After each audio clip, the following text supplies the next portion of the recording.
네, 우리 기도하고 우리 목사님 소개하도록 하겠습니다.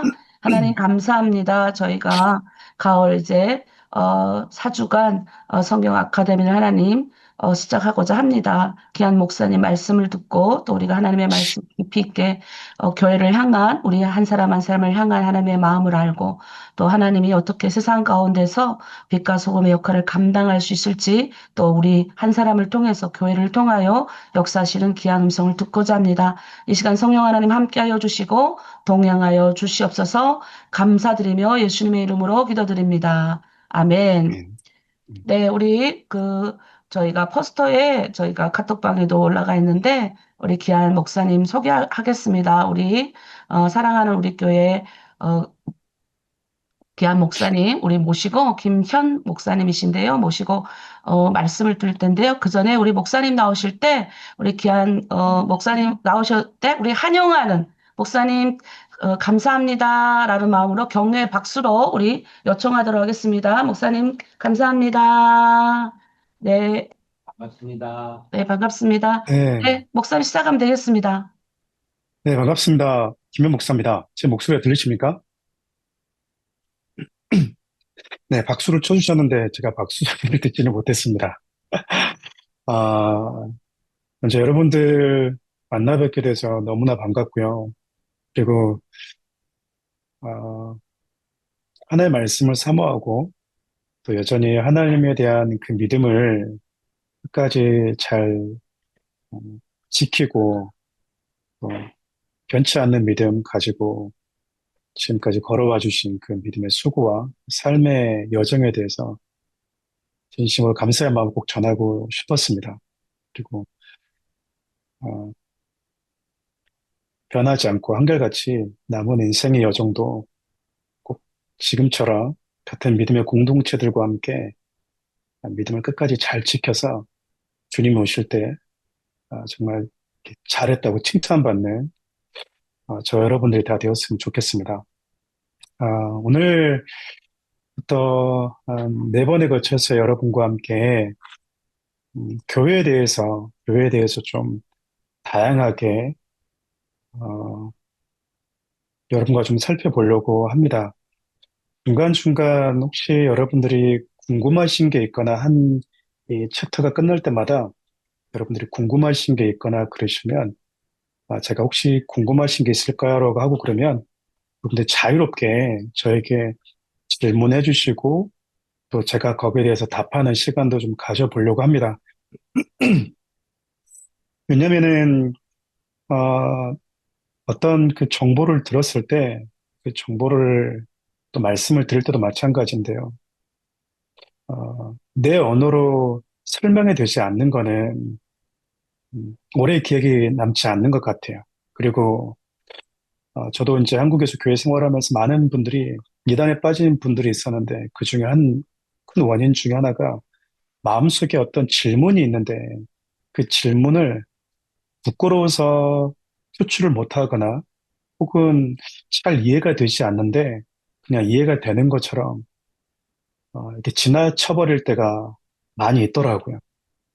그러니까 그러지 마시고 저랑 같이 할 때는 여러분들이 평소에 뭐 궁금했던 것도 괜찮고 강의 중간중간 추가 설명이 필요하거나 혹은 좀 이해가 되지 않는다거나 한 번 더 설명해 줬으면 좋겠다라고 하는 게 있으시면 편하게 저에게 말씀해 주시면 좋을 것 같아요. 그리고 좀 즐겁게 어, 음, 어, 같이 이 시간을 좀 보냈으면 좋겠습니다. 성경에는 교회를 이렇게 세 가지로 이야기를 합니다. 이렇게 세 가지로 나눠서 얘기하는데요. 첫째가 가정입니다. 가정. 가정을 교회라고 이야기를 해요. 또 하나는 마태복음 16장 16절에 베드로가 주는 그리스도시고 살아계신 하나님의 아들이십니다라고 고백하자 그 고백 위에 예수님이 교회를 시작하시잖아요. 그래서 두 번째 교회는 예수를 나의 주인으로 그리고 음, 나의 유일한 구원자로 그리고 내가 예배할 하나님으로 어, 믿는 그 믿음의 고백을 가진 개개인을 교회라고 그래요. 그리고 세 번째 교회는 이 고백을 가지고 있는 지금 우리와 같은 한 믿음을 가지고 있는 신앙적 공동체를 교회라고 이야기를 합니다. 근데 오늘부터 제가 여러분과 나누고 싶은 건 개개인에 대한 부분도 아니고 가정이라고 하는 교회도 아니고 같은 믿음, 하나의 믿음을 가지고 있는 공동체로서의 교회에 대해서 여러분과 좀 생각해 보려고 그래요. 교회가 무엇인가라고 하는 것은 어떤 관점에서 접근하느냐에 따라서 조금씩 다양하게 혹은 설명이 될 수 있을 것 같습니다. 근데 여러분과 제가 나눌 때는 첫 번째 교회가 어떤 곳인가라고 할 때는 이 땅에 존재하는 하나님의 나라라고 꼭 말씀을 드리고 싶어요. 어떤 나라는 그 나라마다 헌법, 다시 말하면 그 나라를 유지하고 있는 법이라고 하는 게 있어요. 법. 그 법에 지배를 받는 것이죠. 우리가 이제 북한에 있는 분들은 북한의 법에 지배를 받고 남한에 있는 사람들은 남한에 있는 법에 지배를 받습니다. 미국에 있으면 미국 시민은 미국의 법에 지배를 받아요. 그런데 독특하게 교회는 하나님의 말씀이 법과 기준으로 작용하는 곳이에요. 세상에서는 전혀 죄가 되지 않는데 교회 오면 이게 죄가 되고 교회 와서 하는 말씀이 그 말씀 앞에서 우리가 회개하는 여러 가지 이유도 어, 교회 바깥에 나가면 우리가 죄 지은 게 없거든요. 잘못한 것도 없습니다. 그런데 교회 와서 우리가 하나님의 말씀을 들을 때 때로는 근심하기도 하고 회개하기도 하고 또 우리가 어떤 결단을 하게 되기도 하는 이유 중에 하나는 뭐냐면 하나님의 말씀이 법과 기준이기 때문에 그래요. 완전해서가 아니에요. 어, 하나님의 나라라고 하는 건 하나님의 말씀이 하나님의 법이 기준으로 어, 지배하는 통치하는 곳인데 유일하게 하나님의 말씀이 법과 기준으로 적용되는 곳이 이 땅에 유일하게 교회입니다.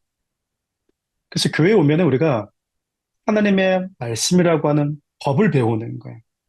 그 법을 배우는 이유가 무엇이냐면 우리가 하나님의 나라에 속한 하나님의 백성이라고 하는 것을 증명하는 것이기도 하죠. 제 말이 좀 빠르지는 않죠? 혹시 빠르실까요? 괜찮습니까? 네, 다행입니다. 아, 다른데, 그러니까 우리가 그러잖아요. 우리가 뭐 원수를 사랑하지 못했을 때, 아내가 남편을, 남편이 아내를 사랑하지 못했다고 해서 그것이 세상의 법에 위배되는 것은 아니거든요. 우리가 하나님의 뜻에 순종하지 않았다고 해서 세상 사람들이 그것 때문에 괴로워하지는 않습니다. 그렇잖아요. 우리가 날마다 내 자신을 부인하지 않았다고 해서 세상 사람들이 괴로워하진 않아요. 그런데 교회에 오면 이 부분이 우리 가슴의 영혼에 부딪히는 이유는 교회가 하나님의 말씀이 지배하는 곳이기 때문에 그렇습니다.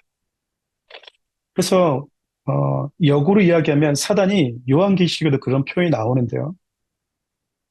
예수님이 십자가에 죽으시고 부활하고 승천해 버리시니까 마귀가 뭐 하냐면 이 땅에 남겨진 여자의 후손들과 싸우기 위해서 바다, 아까 예, 이렇게 자신의 군대를 모집하는 장면이 나와요.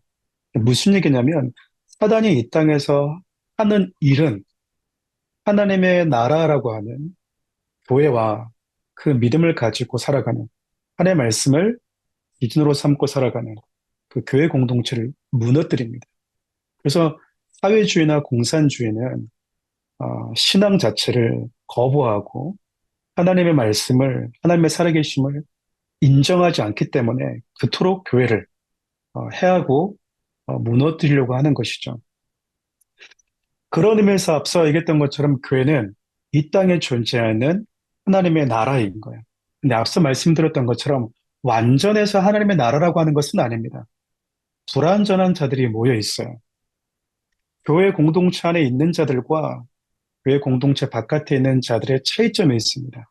그 차이점은 뭐냐면 교회 공동체 안에 있는 자들은 자신이 죄인임을 알고 나는 하나님의 은혜가 필요하다라고 하는 그 사실을 인정하는 자들이에요.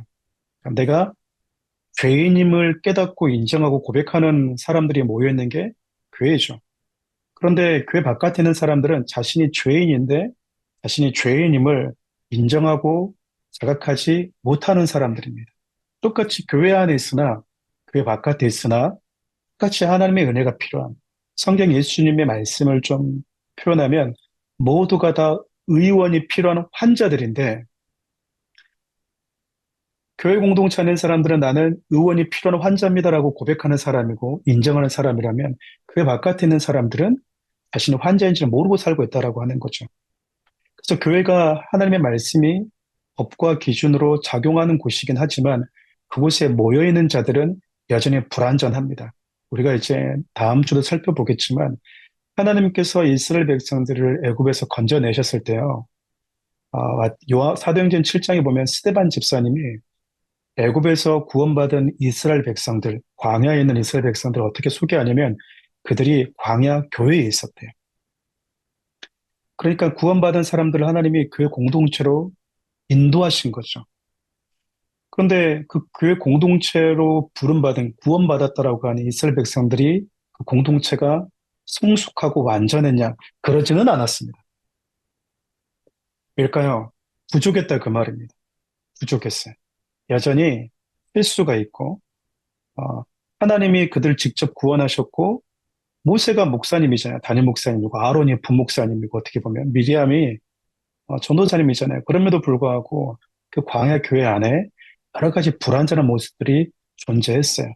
그럼에도 우리가 이 교회를 소중하게 지키는 이유는 그 불완전한 자들이 모여 있지만 유일하게 하나님의 말씀을 자신의 삶의 기준으로 삼고 사는 곳이기 때문에 그렇습니다. 이거에서 연이어서 한 가지 더 여러분들에게 좀 드리고 싶은 말씀이 뭐냐면 하나님께서 세상을 창조하실 때 인간을 특별히 창조하실 때 인간을 독특하게 어떻게 창조하시냐면요. 하나님의 형상대로 창조를 하세요. 여러분, 하나님의 형상대로 창조했다라고 하는 말이 무슨 의미일까요? 잠깐 한번 생각해 보실래요? 우리가 하나님의 형상대로 지음받았대요. 그러면 하나님의 형상대로 지음받았다라고 하는 게 뭘까? 여기에 대해서 뭐 신학자들이 여러 가지 논쟁이 있습니다. 뭐 하나님의 성품을 닮은 존재로 만들었다부터 시작해서 여러 가지가 있지만 뭐 다스리는 존재, 정복하는 존재로 만들었다고 하지만 좀 더 우리가 이해하기 쉽게 얘기하면 인간을 하나님을 닮은 존재로 만들었다라는 거예요. 그래서 여러분 골로새서를 보면 제가 읽어드릴게요. 골로새서 1장 15절 어떻게 얘기하냐면 이렇게 얘기합니다. 그는 보이지 않는 하나님의 형상이시요. 이렇게 얘기해요. 그러니까 예수님이 보이지 않는 하나님의 형상이래요. 여러분 아담이 하나님의 형상으로 지음을 받았잖아요. 그런데 하나님의 생명에서 단절되면서 인간이 잃어버린 가장 소중한 것 중에 하나가 하나님의 형상이었습니다. 하나님의 형상대로 지음받았다고 하는 것을 조금 더 쉽게 얘기하면 보이지 않는 하나님을 유일하게 보여줄 수 있는 존재가 인간이었다라는 거예요. 가끔 우리가 이제 아들이나 딸을 놓으면 그 딸만 보고도 그 아들만 보고도 아빠가 누구인지 금세 알아맞히는 경우가 있습니다. 왜냐하면 그 아이의 삶과 얼굴과 형태에 그 부모의 모습이 녹아나 있기 때문에 그래요. 그러니까 하나님의 형상대로 인간을 지었다고 하는 것은 하나님이 이 땅에 수많은 피조물들을 만드셨지만 독특하게 인간에게만 하나님의 형상을 주셨다고 하는 것은 이 세상에서 눈에 보이지 않는 하나님이신데 유일하게 눈에 보이는 인간을 보면 하나님이 어떤 분이신지를 보게 만들어 놨다라는 거예요. 이게 원래 인간이다 그 말입니다. 인간의 기준이에요. 인간이 무엇인가라고 하는 수많은 인간론에 대해서 이야기하고 언급할 때 뭐 철학자들이 막 수많은 뭐 책을 쓰지만 성경 아주 단순하게 얘기합니다. 인간은 하나님을 닮은 존재. 다시 말하면 인간을 보면 하나님이 보여야 된다라는 거예요. 그래서 여러분 방금 읽었던 제가 골로새서 1장 15절 보면 예수님을 하나님의 보이지 않는 형상이라고 이야기를 하죠. 왜냐하면 인간이 범죄하면서 하나님의 형상을 잃어버려서 하나님의 형상이 뭔지 우리는 가물가물합니다.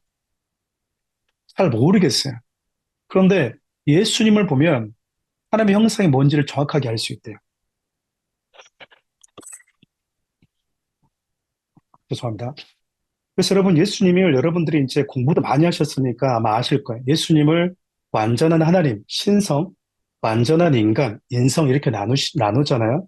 근데 예수님이 완전한 인간이었다라고 하는 것은 크게 두 가지 의미가 있어요.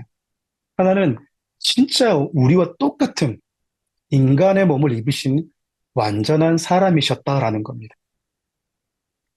어, 이걸 이제 보통 우리가 인성이라고 이야기하죠. 신학적으로는. 그런데 또 하나가 뭐냐면 예수님이 진짜 인간이었다라는 거. 이해되시나요, 여러분? 맨 처음 하나님이 창조했을 때 이게 인간이야 라고 했던 가장 완전한 모습을 가지고 사셨던 분이 예수님이라는 거예요. 예수님은 하나님이시기 때문에 기도하지 않아도 되고요. 하나님이 하나님께 기도하는 걸 받습니까? 순종하지 않아도 돼요. 예수님이 하나님이시잖아요. 그런데 예수님이 죽기까지 하나님의 말씀에 순종하고 충성했던 이유는 뭐냐면 우리에게 이렇게 말씀하고 있는 거예요. 자, 봐. 인간의 몸을 입고 살았던 하나님인 내가 나를 보면 하나님이 맨 처음 창조했을 때 하나님의 형상대로 지음받은 인간이 어떤 존재인지 알게 될 거야.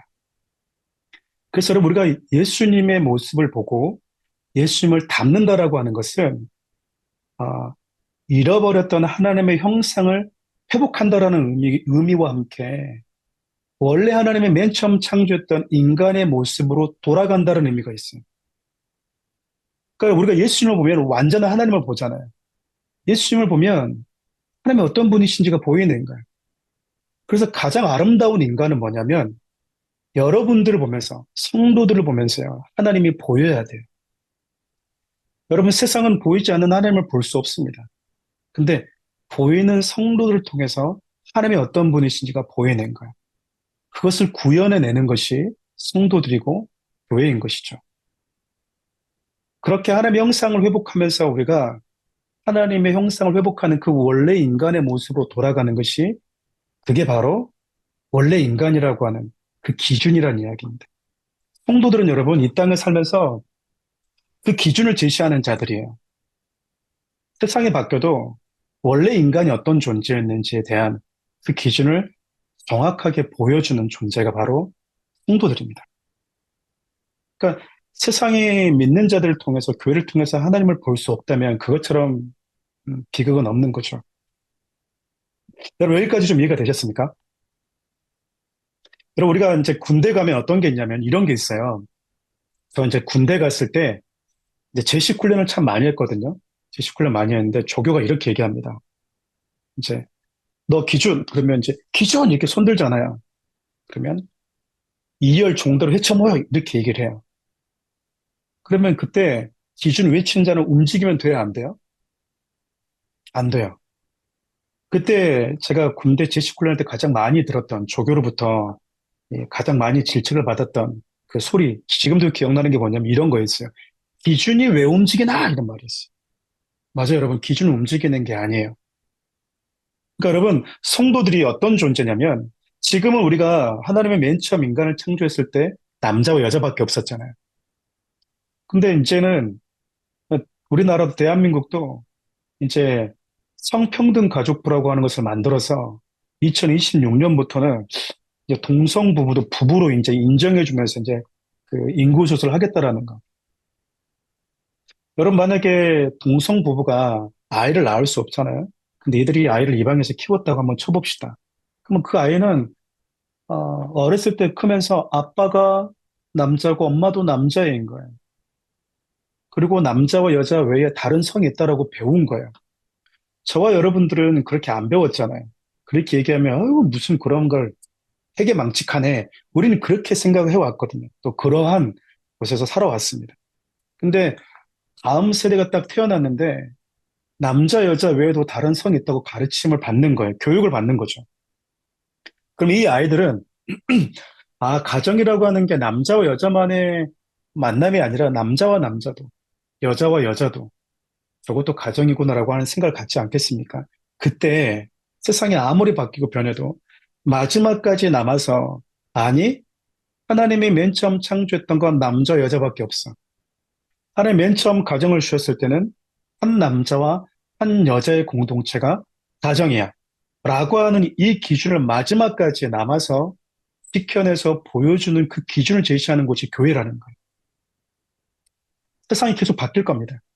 사단은 어마어마한 세상적인 정치 권력과 또 여러 가지 힘 있는 자들을 통해서 뭐 니무롯을 통해서 바벨탑을 세웠던 것처럼 제2의 제3의 니무롯을 힘 있는 자들을 계속해서 이 땅에 보내서 하나님의 나라를 자꾸 이렇게 무너뜨리려고 한다고요. 그러니까 하나님의 나라를 무너뜨리려고 한다라고 하는 것은 기준을 없애버린다라는 겁니다. 그래서 여러분, 성도들은 이 땅에 남아서 그 기준을 끝까지 지켜줘야 되는 곳이 바로 교회입니다. 그럼 교회가 왜 중요한지 아시겠죠? 교회가 그래서 너무 중요합니다. 이 땅에 존재하는 하나님의 나라는 어떤 나라인가를 보여주는 곳이기도 하고, 그리고 하나님이 창조한 세상이 원래 그 기준이 뭐였는지, 기준은 움직이지 않고 끝까지 목숨을 걸고라도 그 기준을 하수할 수 있는 자들, 그 남은 자들, 그게 이 땅의 교회 공동체인 거예요. 여러분, 여기까지 혹시 뭐 이해가 좀 안 되는 부분이 있을까요?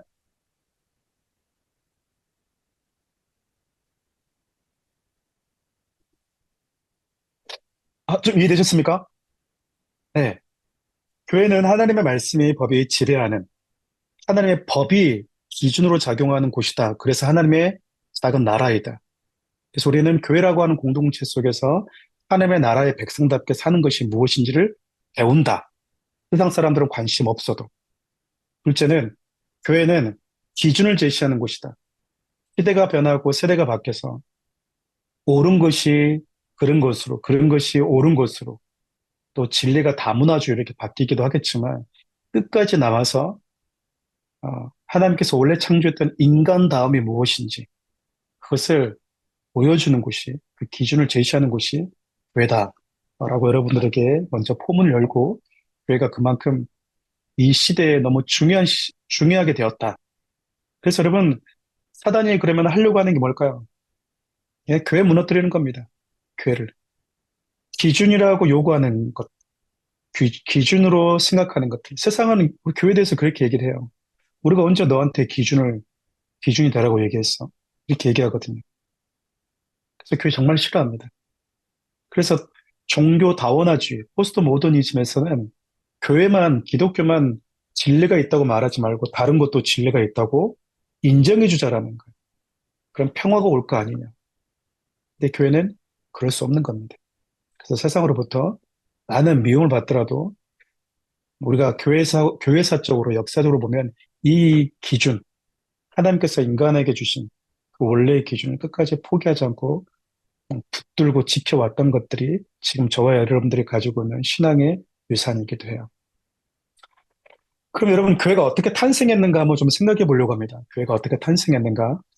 음, 제가 그 한글 파일을 다 보내드렸는데 혹시 여러분들이 궁금하시면 한글 파일을 보내달라고만 좀 보내드릴 겁니다. 한번 읽어보시면 여러분들 오늘 했던 내용들을 조금 더 다시 되새길 수 있어서 좀 도움이 될 수 있지 않을까 싶어요. 여러분, 그 교회를 예수님의 신부라고 많이 표현하잖아요. 구약에서 아담이 그의 신부였던 하와를 만나기 위해서 하나님이 행하신 일이 있어요. 여러분 혹시 기억이 나실지 모르겠습니다. 아,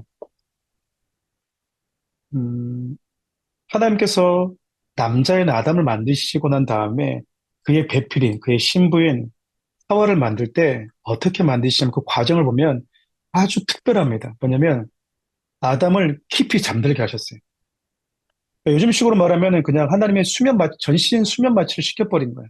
그러니까 최초의 수면 마취를 시켜버린 거죠. 자기 몸에서 갈비뼈 하나가 나가는데도 불구하고 전혀 의식하지 못할 만큼, 고통을 느끼지 못할 만큼 아담을 하나님께서 깊이 잠들게 만들어 버리십니다. 그리고 하나님이 아담의 몸에 있는 뼈를 취해서 여자를 만드셨어요. 그리고 아담이 얘기합니다. 내 뼈 중에 뼈요, 살 중에 살이다. 그럼 이게 무슨 말일까요? 내 몸이다 그 말입니다. 너는 내 몸이야라고 얘기하고 있는 거예요. 이게 왜 중요하냐면 교회가 시작되고 탄생된 장면과 너무 닮았기 때문에 그래요. 여러분 이 장면이 요한복음 19장에도 나옵니다. 요한복음 19장에 보면 예수님이 십자가에서 못 박혀 죽으세요. 근데 요한복음에 독특하게 뭐가 나오냐면 예수님이 십자가에 못 박히실 때 예수님이 옆구리를 창으로 찌릅니다. 그러니까 물과 피가 쏟아졌어요. 마치 여자가 해산할 때 생명을 잉태하는 것과 양수가 터지고 생명 잉태하는 장면을 생각하게 만들어요. 그런데 이 부분을 보면 성경이 어떤 부분을 다루고 있냐면 보통 십자가의 형벌이 너무나 잔인했기 때문에 십자가에서 형벌을 당하고 난 다음에 로마 군인들이 뭐 하냐면요.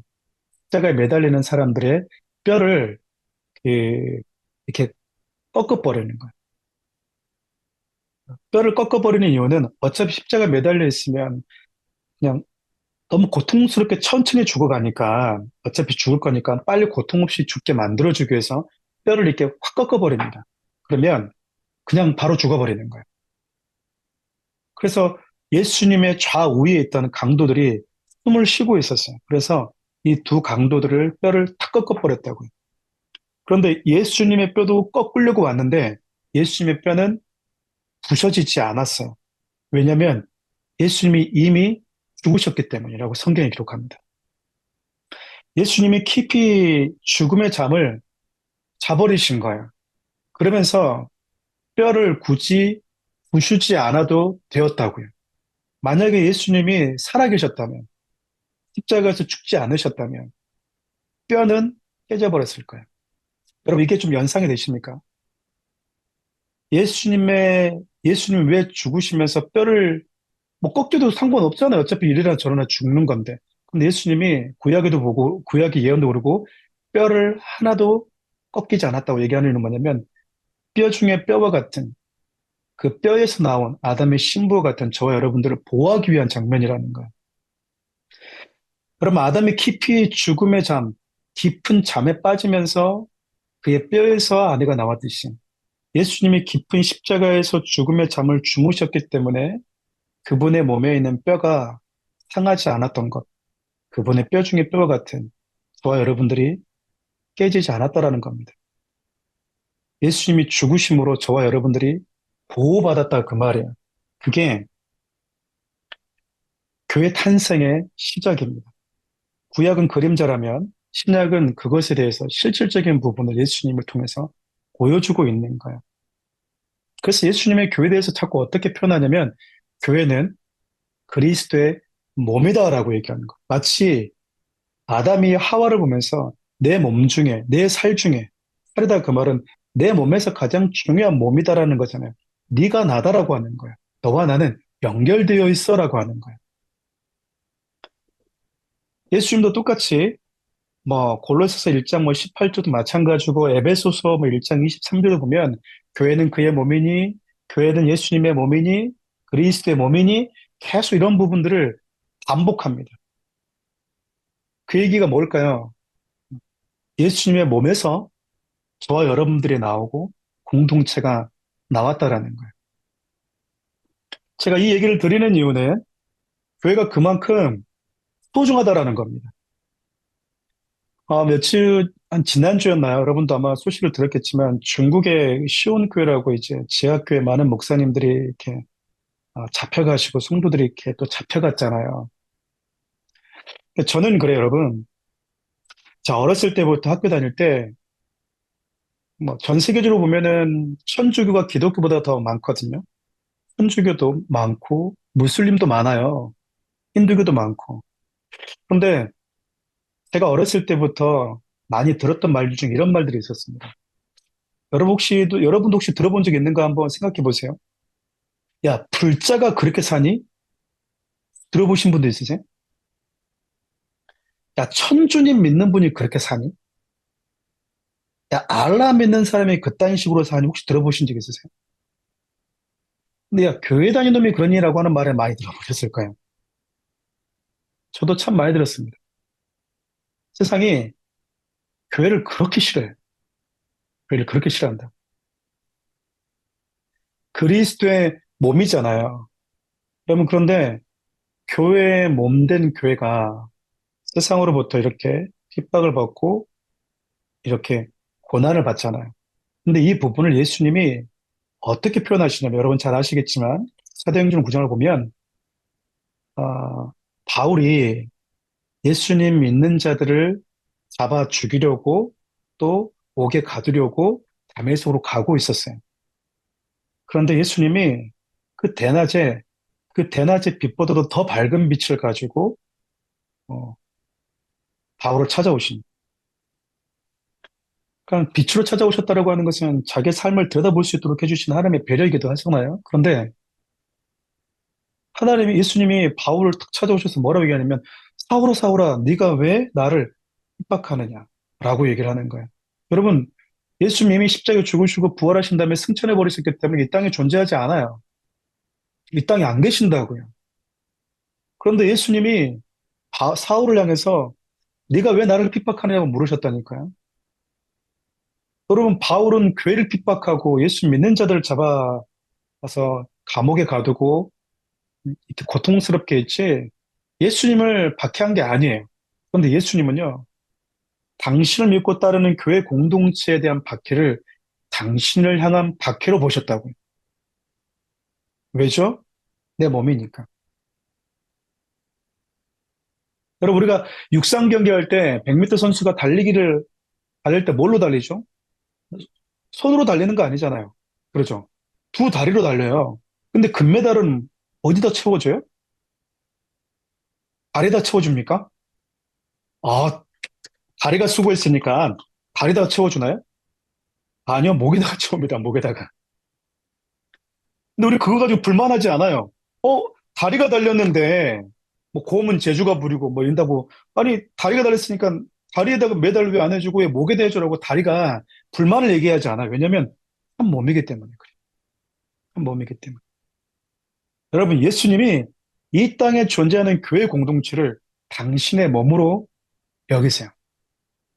이게 너무나 중요한 것은, 교회를 박해하는 것이 곧 예수님을 박해하는 것과 똑같다라고 하는 의미이면서 동시에 교회를 사랑하는 것은 예수님을 사랑하는 것과 또 똑같다라는 것. 여러분, 그래서 예수님이 요한 1, 2, 3서도 보면 그런 말씀이 있어요. 요한 1서도 보면 5장에 이런 표현을 써요.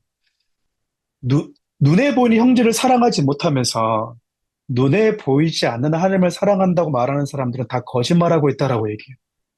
그래서 거기다가 부연 설명을 합니다. 뭐라고 얘기하냐면 눈에 보이는 형제를 사랑하지 못하면서 눈에 보이지 않는 하나님을 사랑할 수 없다. 여러분, 여기 계신 분들은 하나님을 사랑하고 예수님을 사랑하는 분들일 거예요. 그리고 나 같은 죄인을 살려주신 그 은혜에 감사하고 예수님을 만나고 싶고 예수님을 목숨 다해서 따르고 사랑하고 싶으신 분들일 거예요. 그렇습니까? 아멘입니까? 네. 여러분, 그런데 예수님을 사랑하는 방법이 있다니까요. 예수님을 사랑하는 방법이 있어요. 그게 뭘까요? 교회를 사랑하는 겁니다. 같은 믿음의 고백을 하고 있는 교회된 지체들을 사랑하는 거예요. 그것을 예수님은 뭘로 보시냐면 당신을 사랑하는 것으로 여기신대. 당신을 사랑하는 것으로 여기시겠대요. 역을 앞서 얘기했던 것처럼 예수님을 믿고 따르는 성도들과 그 믿음을 가지고 하나님을 예배하는 공동체를 박해하는 것은 예수님이 당신을 박해하고 핍박하는 것과 똑같이 여기시겠다라는 거예요. 그래서 여러분들이 예수님을 사랑하는 방법은 이 땅에 존재하는 교회 공동체를 아끼고 사랑하는 것입니다. 여러분, 저는 이제 이렇게 말씀을 이렇게 묵상하면서 뭘 느끼냐면 신약의 많은 부분들을 바울이 썼거든요. 바울 서신서라고 그래요. 바울이 쓴 편지예요. 바울이 개척하고 혹은 개척하지 않았지만 로마 교회에 흩어져 있는 교회 같은 이 교회들을 상황을 보고 편지를 쓴 서신서라고 얘기하거든요. 뭐 고린도 전후서는 고린도 교회, 갈라디아서는 갈라디아 교회, 에베소 빌립보는 에베소 교회, 빌립보 교회 쓴 편지예요. 바울이 이거를 알아서 그런지 바울은 다메섹에서 너무 예수님을 강하게 만나버린 거예요. 근데 어떻게 강하게 만났냐면 내가 핍박했던 교회가 예수님의 몸이었구나. 내가 그렇게 멸시했던 예수님을 믿고 따르겠다고 하는 성도들이 주님의 몸이었구나. 그러면 눈에 보이지 않는 예수님을 사랑하는 건 눈에 보이는 교회 공동체와 예수님을 믿고 따르는 자들을 내가 죽기까지 사랑하는 거구나. 그래서 여러분, 바울은요, 교회 때문에 목숨 걸었어요. 교회 때문에 자기 모든 것을 걸고 수고를 아끼지 않습니다. 바울이 1차, 2차, 3차, 4차 계속 전도 여행을 하는데요. 2차 전도 여행 때는 1차 전도 여행 때 갔던 교회들 다 둘러봐요. 왜 그랬을까요? 바울은 교회를 포기하지 못했어요. 그 말은 다른 말로 얘기하면 주님의 몸을 그 누구보다도 소중히 여겼다라는 것. 그럼 보면 그래요. 바울이 이제 제가 만들었던 PPT나 자료에 제가 이렇게 인용 구절들을 많이 써놨는데요. 바울이 교회를 대했던 모습들은 이렇게 나타나요. 뭐 고린도 교회를 보면 고린도 교회 안에 문제들이 있었거든요. 여러분, 문제가 없는데 편지를 쓰는 경우는 별로 없어요. 뭐 빌립보 교회를 뭐 기쁨의 서신이라고 얘기하는데 빌립보 교회도 유오디아 순두개에 부딪힘이 있었다고. 그러니까 부딪힘이 없고 문제가 없는 교회들은 없었어요. 바울이 개척하는 고린도 교회도요. 은사의 나타남 때문에 서로 막 티격태격하면서 다퉜다고요. 우리가 은사가 나타나게 되면은 성숙할 거라고 생각하는데 은사가 믿음과 비례하지 않아요. 은사는 은사일 뿐이기 때문에 그래요. 바울은 은사가 나타났음에도 불구하고 고린도 교회를 어린아이와 같은 교회라고 그냥 이렇게 중간 평가를 내렸거든요. 여러분, 예수님께서 요한계시록 보면 7교회를 방문하세요. 요한계시록은 교회론에 대해서 아주 자세하게 설명해 줍니다. 그리고 기독론이라고 그러잖아요. 예수님이 어떤 분이신지와 함께 성경에 말하고 있는 종말론 이 세 가지를 크게 다루고 있어요. 그런데 요한계시록 보면 가장 먼저 예수님께서 요한계시록에서 언급하고 있는 게 교회였습니다. 예수님이요, 가장 먼저 교회를 찾아가세요. 이게 무슨 말이겠습니까? 여러분, 요한계시록 당시 때 예수님 때도 마찬가지였지만 교회는 로마라고 하는 이 제국의 압제를 받고 있었어요. 로마라고 하는 나라는 수많은 나라들을 이렇게 전쟁을 통해서 정복했기 때문에 이 나라들이 어, 스스로 독립하지 않기만을 바랬다고요. 그래서 무슨 정책을 쓰냐면 각 나라마다 그 나라가 믿고 있는 국교, 중요한 국교 하나를 믿도록 해줬어요. 이스라엘 같은 경우는 이제 유대 사회 같은 경우는 유대교였던 거죠. 기독교는 이단이었습니다. 그때 당시.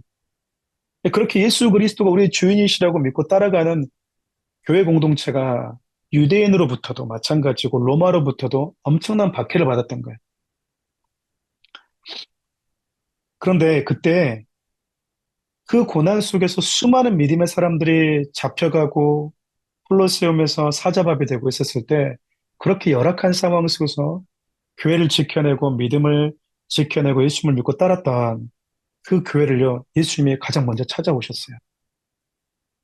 그럼 뭘 의미하겠습니까? 예수님도 뭐에 관심 있다라는 겁니까?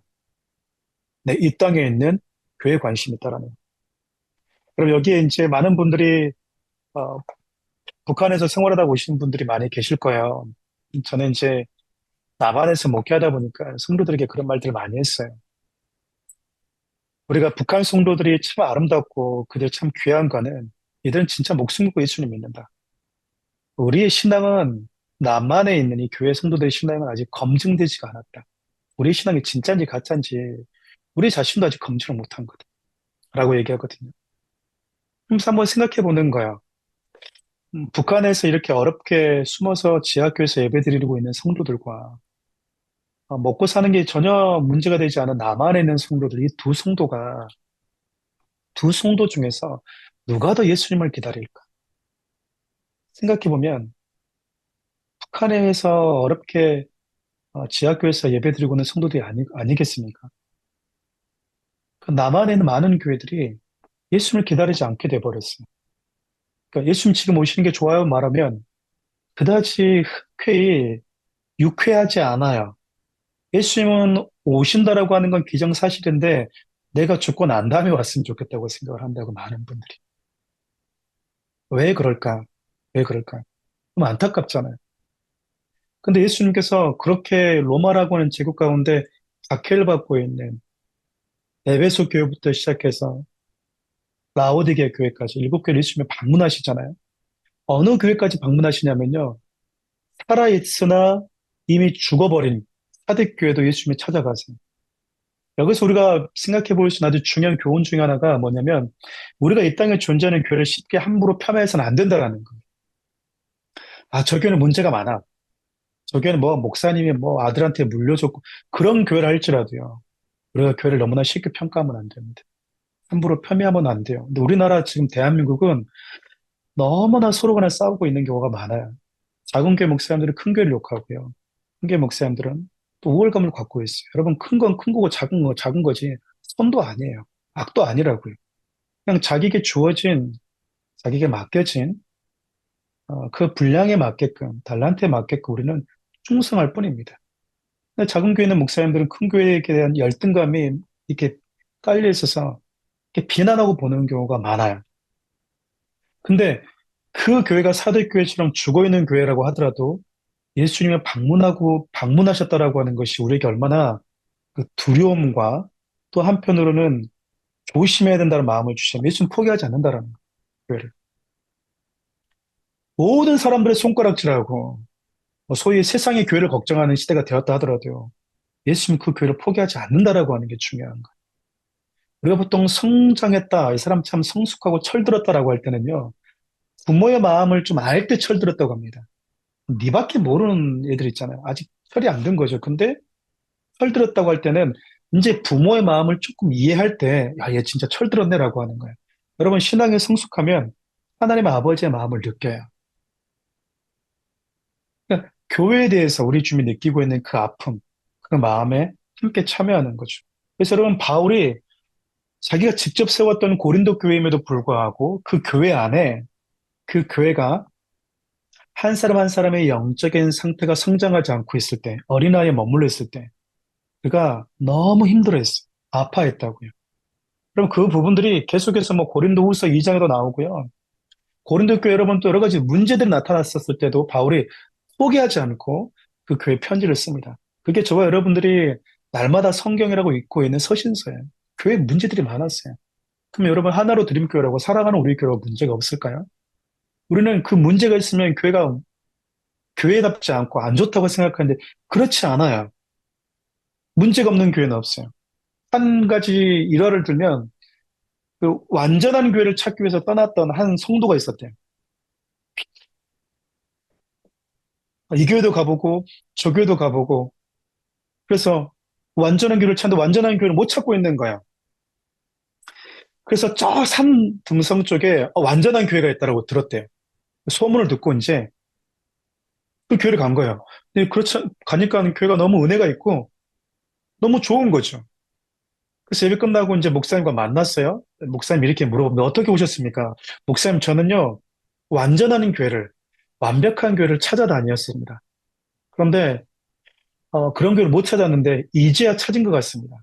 여기가 완벽한 교회군요. 라고 얘기하니까 목사님이 뭐라 말하냐면 아 그러시군요. 그런데 이를 어쩌죠? 당신이 오기 전까지는 완벽한 교회인지 모르겠지만 당신이 오면서 우리 교회가 완전한 교회가 되지 않아 버렸습니다. 이렇게 얘기를 한 거예요. 무슨 말 하시는지 이해되시나요? 일단 완전한 교회는 없습니다. 이 말은 우리가 완전해서 예수님이 우리를 당신의 몸으로 여기고 우리가 완전해서 우리를 사랑한 게 아니라는 거예요. 우리가 완전하면 예수님의 은혜가 왜 필요하겠습니까? 그렇잖아요. 그러니까 여러분, 주님의 교회가 주님의 몸이라고 하는 사실을 알게 된다면 여러분들이 속해 있는 교회 공동체의 크고 작은 문제들을 만났을 때 바울과 같이 반응하길 하나님 원하신다라고 하는 거예요.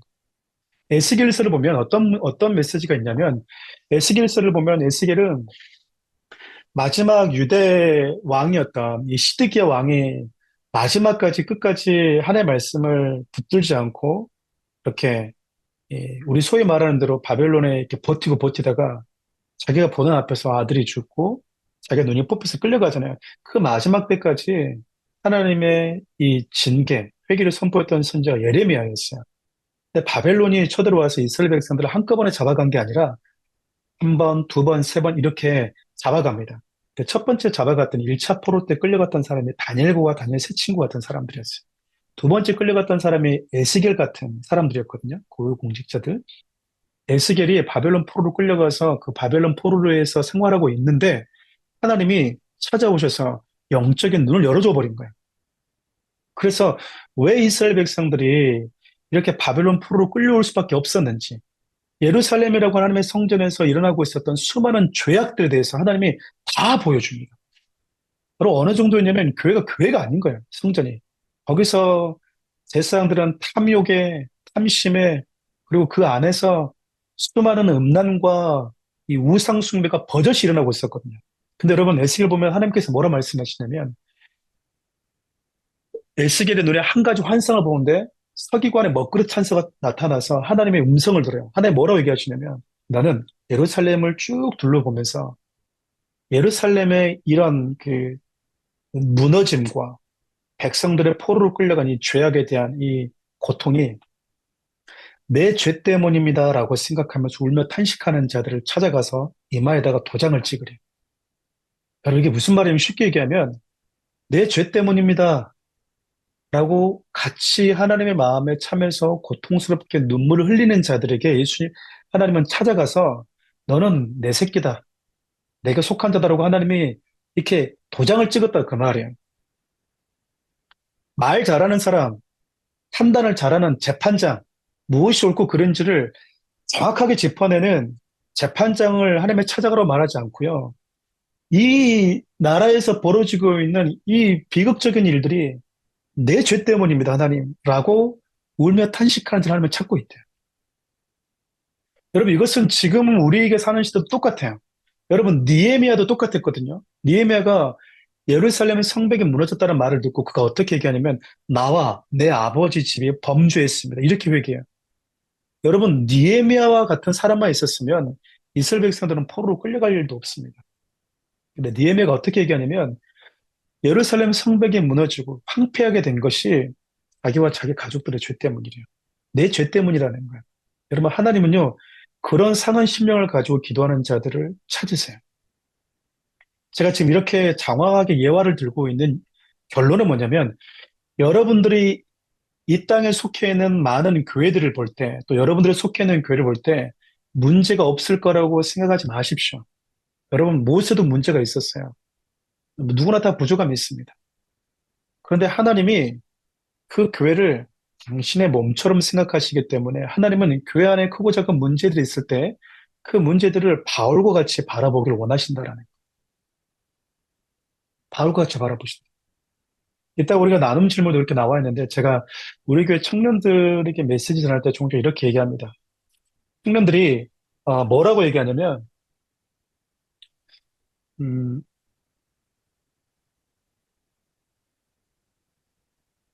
청년들이 저에게 찾아와서 종종 이렇게 얘기를 해요. 목사님, 어, 교회 때문에 교회 어떤 그 서운함과 목회자의 어떤 무너짐 때문에 그 교회를 떠나게 된 친구들이 종종 있어요.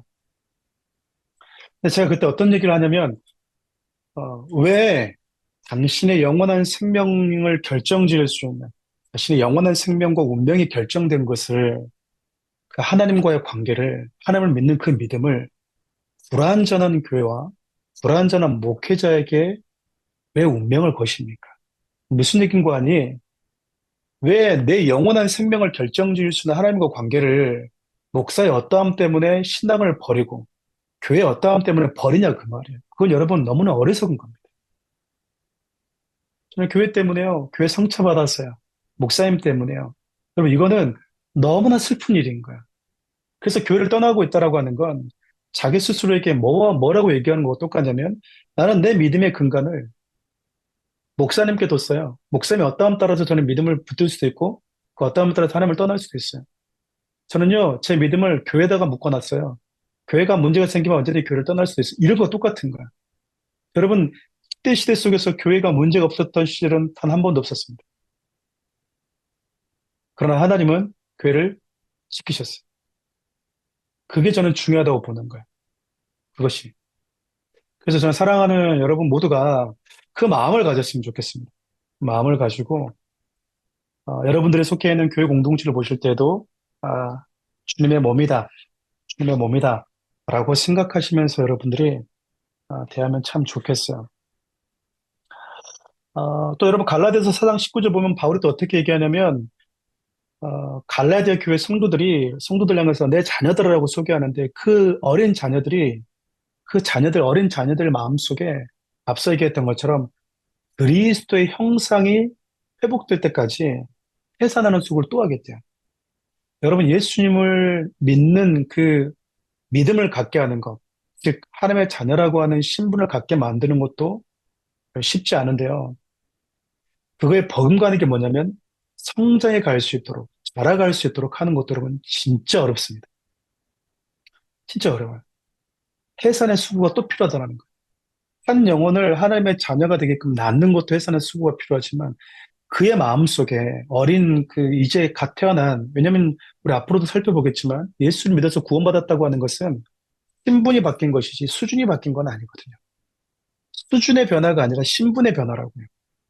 그냥 수준이 안 됐는데 신분을 하나님의 자녀라고 하는 신분을 하나님 그냥 줘버렸어요. 영광스러운 신분이. 그리고 그 신분에 걸맞는 삶을 채워가는 과정이거든요. 근데 바울이 이걸 했던 거예요.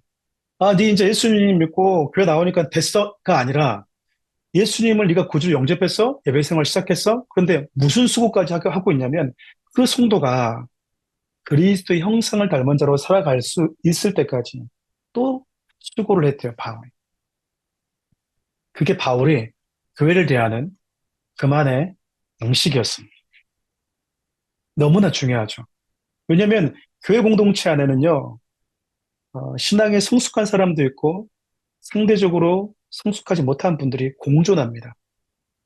그러면 하나님이 앞서서 나를 성장시켜 주신 이유는 우월감을 갖도록 하기 위한 것이 아니라 앞서서 내게 먼저 은혜를 주신 것은 나에게 값없이 은혜를 주신 그 주님의 마음을 가지고 그의 영혼도 보살피고 돌보라고 하나님이 나를 먼저 만나 주시고 찾아와 주시고 나를 성장시켜 주셨다는 거예요. 그 마음을 가지고 여러분들이 아, 교회 공동체, 주님의 몸된 공동체를 사랑하는 것이 우리 주님을 사랑하는 거라고 여러분들이 기억하셨으면 좋겠습니다. 그럼 예수님의 교회를 어떻게 사랑하셨냐? 똑같은 이야기이긴 하지만요. 에베소서 5장 25절을 보면 이렇게 얘기를 해요.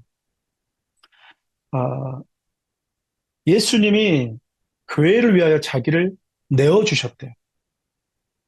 그러니까 자기 생명을 주기까지 교회를 사랑하셨다라고 하는 것은 하나님은 교회를 자기의 생명만큼 사랑하신다라는 거예요. 요즘에 여러분 보니까 그렇잖아요. 뭐 야구 선수들이 뭐 꼈던 글러브라든지 농구 선수가 입었던 유니폼이 여러분 이렇게 경매로 팔릴 때가 있잖아요. 여러분 제가 농구할 때 유니폼 입는다고 해서 그거 보고 여러분들 가져가시면은 그거 얼마나 받을까? 제가 축구할 때 입었던 그 유니폼 여러분한테 들으면 그거 여러분 뭐 얼마나 팔 수나 있어요? 근데 여러분 호나울두나 메시나 그렇게 그런 사람들이 그 유니폼을 입고 팔면 가치가 있는 거예요. 가치가 있다고. 교회가 소중한 것은 예수님께서 교회를 위해서 당신의 생명까지 내어주셨기 때문입니다. 그 예수님은 교회를 위해서 어떻게 하시냐면 끝날 때까지, 세상 끝날 때까지 함께 있어 주겠대요. 그래서 여러분 어떤 의미에서는 교회 공동체 안에 여러분들이 함께하는 성도들 곁에 그냥 묵묵히 끝까지 한결같은 마음으로 곁에 있어 주는 것. 그것이 사랑인 거예요. 아, 마무리하려고 합니다. 교회라고 하는 것은 예수 그리스도를 나의 주인이요. 나의 유일한 구원자요. 내가 예배할 유일한 하나님으로 믿는 그 믿음의 고백을 가지고 있는 개인과 가정과 한 믿음을 가지고 있는 공동체를 교회라고 그랬습니다. 그리고 그 교회는 하나님의 말씀이 다스리고 지배하는 유일하게 하나님의 말씀의 삶의 기준이 되는 작은 이 땅에 존재하는 하나님의 나라라고 했어요. 동시에 교회를 이 땅에 존재하도록 하기 위해서 당신의 신부 대신 예수님의 신부 같은 교회 공동체 이 땅에 존재하도록 하기 위해서 예수님이 십자가에서 죽으시면서까지 아담이 깊이 잠들면서 탄생된 신부처럼 예수님이 십자가에서 깊은 죽음의 잠을 자심으로 인해서 우리가 이 땅에 존재하게 되었다라고 하는 것이죠. 그래서 예수님은 당신의 어, 몸된 교회를 어, 같은 믿음을 가지고 있는 저와 여러분들을 당신의 몸으로 여기십니다.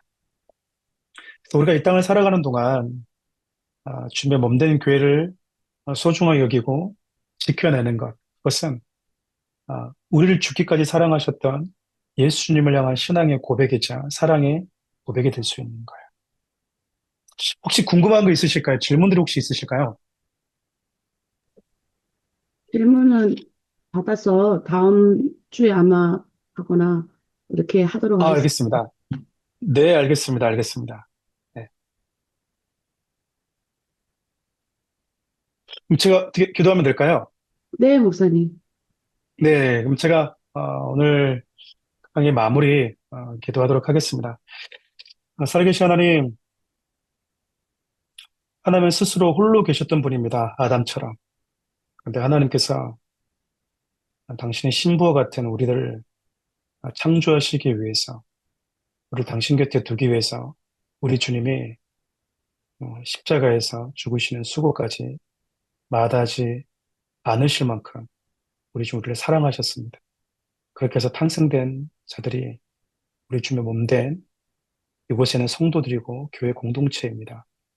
우리가 이 땅에 존재하는 주님의 몸된 교회 공동체를 소중하게 여기게 도와주시고 네, 비록 불완전한 자들이 함께 모여 있다 하더라도 바울과 같이 니에미아와 같이 우리 예수님과 같이 끝까지 함께 있어주고 자신의 생명까지 기꺼이 내어주면서 교회를 사랑하고 지켜낼 수 있는 연약한 모습이 보일 때는 우리 주님의 사랑하라고 내게 보여주신 기회로 여기고 끝까지 주님의 몸된 교회를 지켜낼 수 있는 돌볼 수 있는 성숙한 믿음의 사람들이 되게 하여 주옵소서. 아멘. 사모하는 마음 그리고 주님 사랑하는 마음으로 오늘 이 자리에 함께한 귀한 성도님들 한 분 한 분을 축복해 주시고 이들이 처해 있는 상황과 환경 가운데 필요한 것들 그 필요들을 하나님 채워 주옵소서. 그리고 이들이 기도하고 있는 기도의 강구에 하나님 이 강의가 끝나기 전에 하나님께서 개입하셔서 그들의 필요와 또 그들의 삶에 있어서 부족한 부분들을 하나님이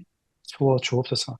하나로 아멘. 드림교회를 축복해 주시고 참 귀한 생을 감당하는 우리 성회 목사님과 그 모든 성도들에게 복의 복을 주셔서 맡겨주신 모든 일들을 넉넉하게 감당할 수 있는 재정과 또 환경들 돕는 손길 허락해 주옵소서. 우리 아멘. 가운데 함께 하신 하나님을 찬양합니다. 모든 영광 주님 홀로 받아 주옵소서. 예수님의 이름으로 기도합니다. 아멘. 아멘.